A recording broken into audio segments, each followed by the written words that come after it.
so relaxed, so comfortable, and his name was Glenn Reichert. So here I was at a Christian thing, and I said, what are you doing? He says, why?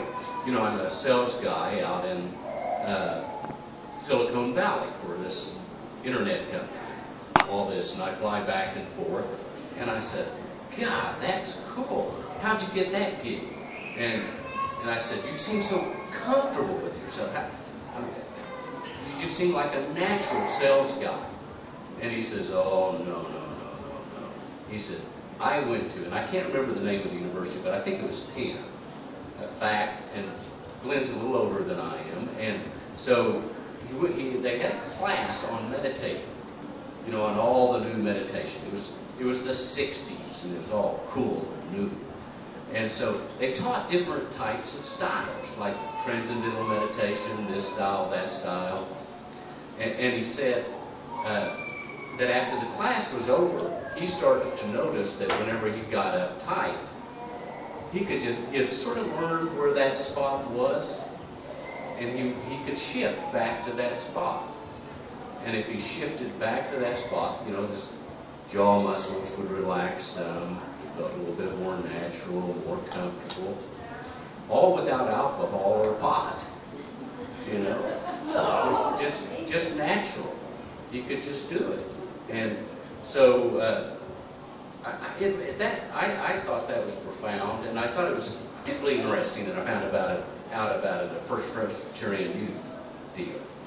So when I was going to the First Presbyterian Church, and they had a men's prayer breakfast on Thursdays at some D's or, you know, something like that I went to, and a bunch of guys about my age and older who very caring. They would tell, you know, you share things about your life, and they'd pray for it and talk. And it was mainly just good buddies. And so I went one time, and it seemed like the crowd was especially big. And someone got up, and normally didn't come there, and said, now, liberalism has started to hit, the disease of liberalism has started to hit the Presbyterian Church. And there's a new style of Presbyterian church. It's still within the old Presbyterian church, but when a church will adopt a special credo, then you belong to this union within there. And here is the credo, and what we would like to do is we'd like this to come out of the men's prayer breakfast.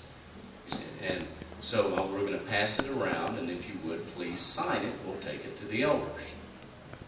So it went around, signature, signature, signature, and I just happened to be the unlucky one who was at the end of the signature line.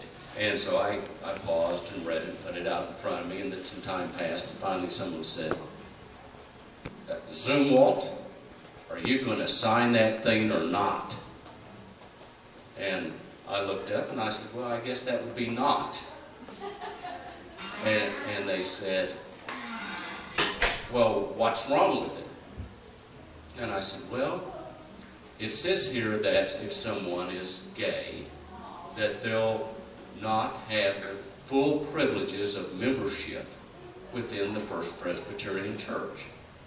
And I said, you know, it's really interesting. I don't think God cares at all about someone's sexual preference, but I think He cares a whole bunch about people being hateful.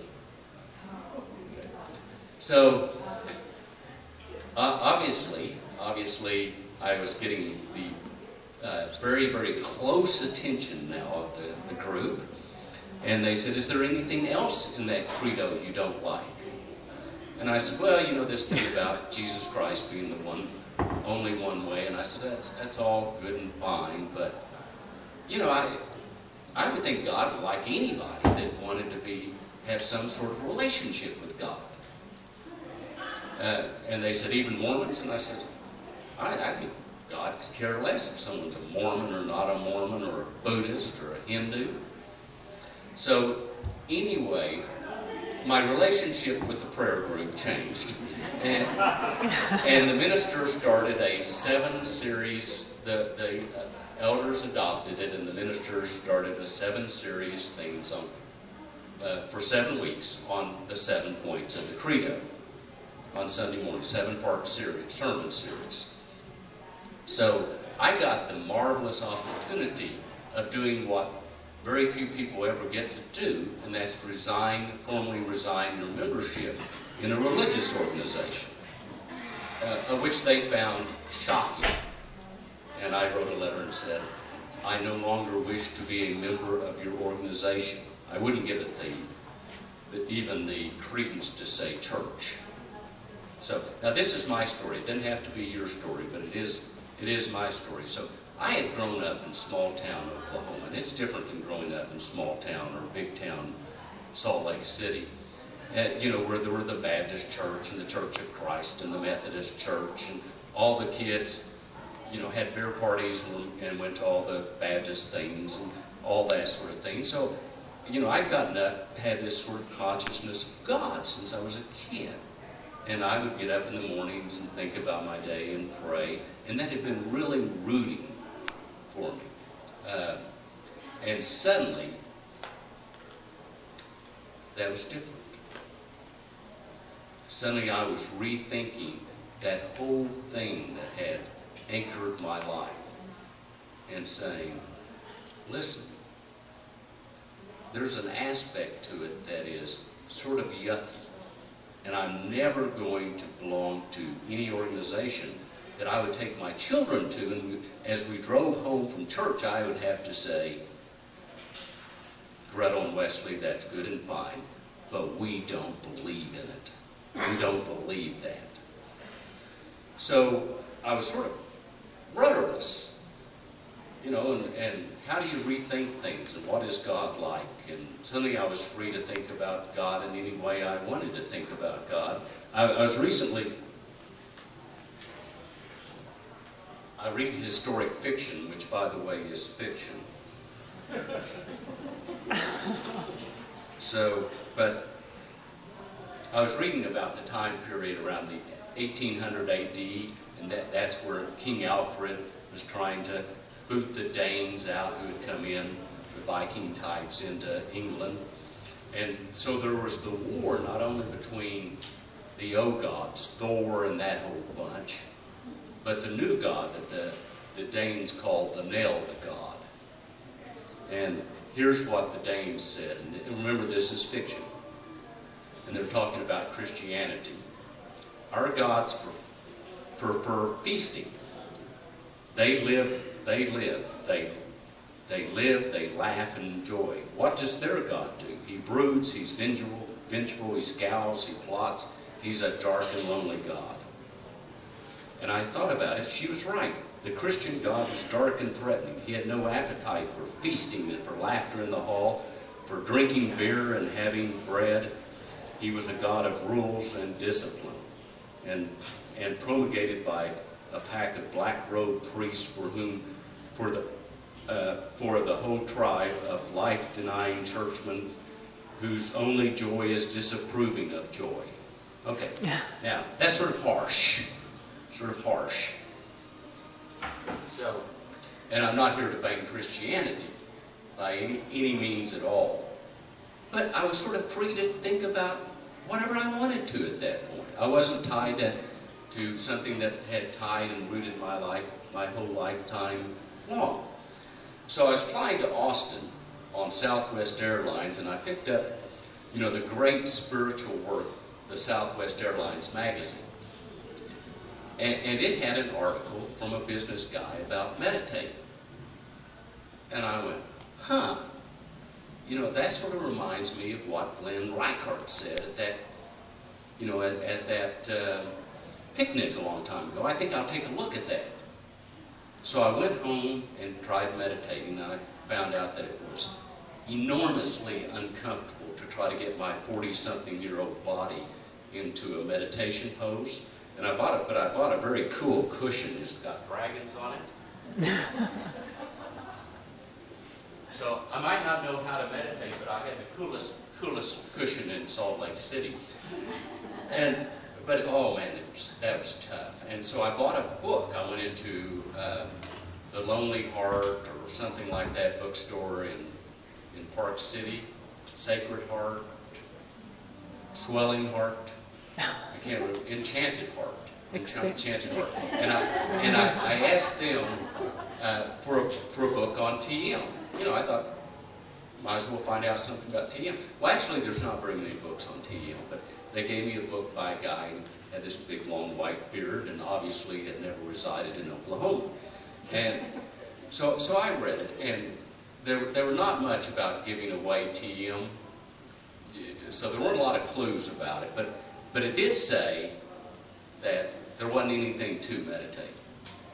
You just go to your happy space and feel it. And you know, there's actually a lot of studies now that say if you go to your happy space and feel it, a hell of a lot of good things happen to you. You know, for your body, and physically and psychologically. Some of the hormones that contribute to longer life.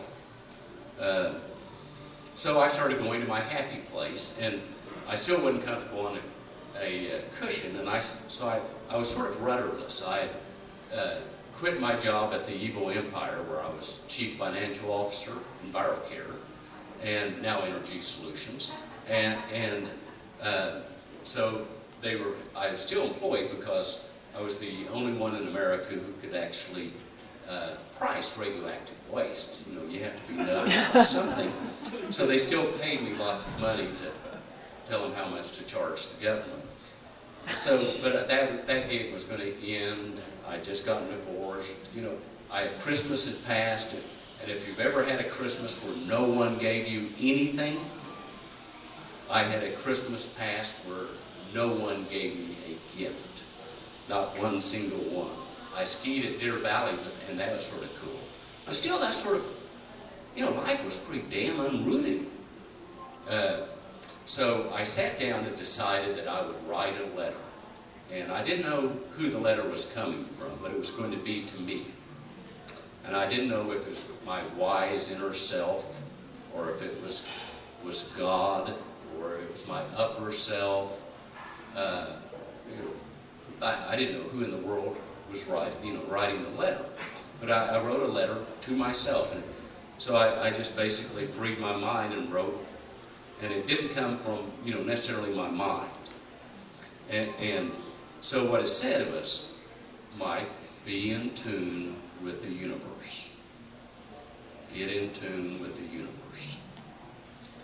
And have a growing sense of ease and self-confidence. Have a growing sense of ease and self-confidence. Have a growing sense of well-being. Growing sense of well-being. And then act and create a beautiful new life. Act. So there's in tune, sort of learning how to be at ease and confident.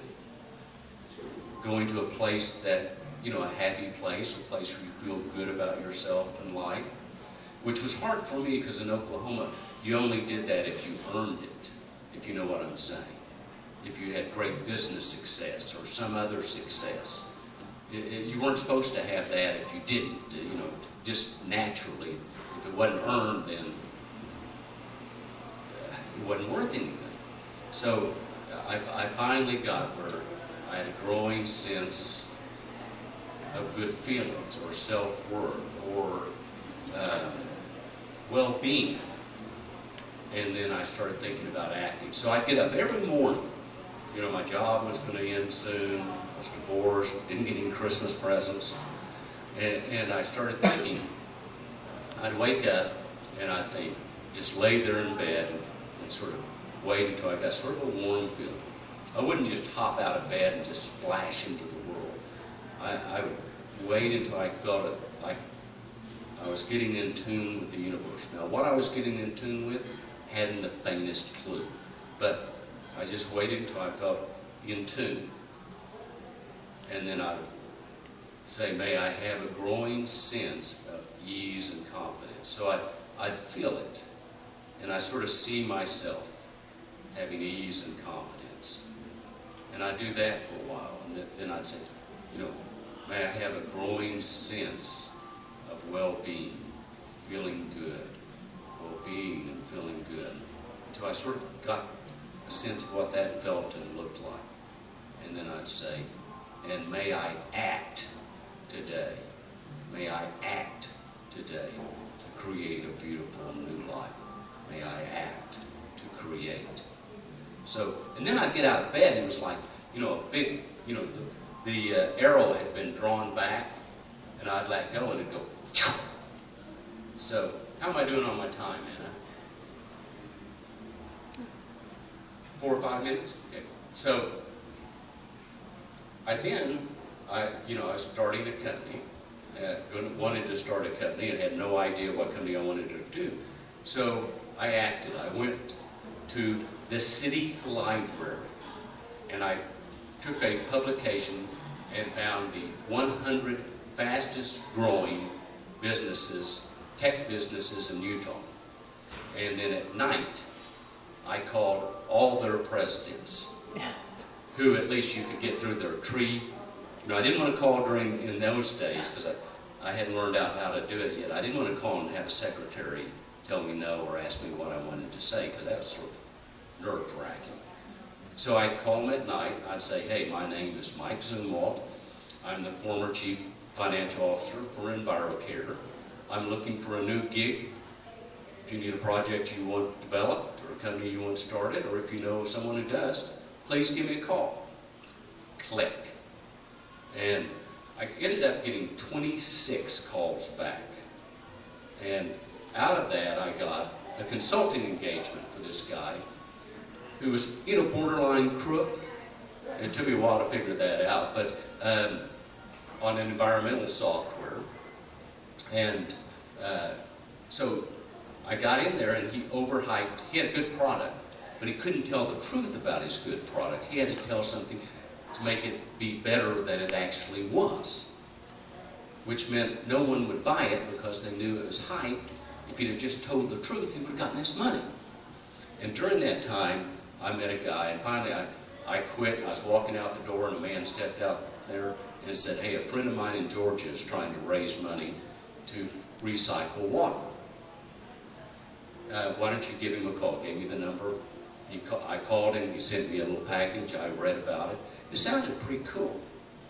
So, and what it involved was taking technology out of Toyota that recycled water and moving it into the oil and gas field, so when they use some contaminated water, they could just use it over and over again.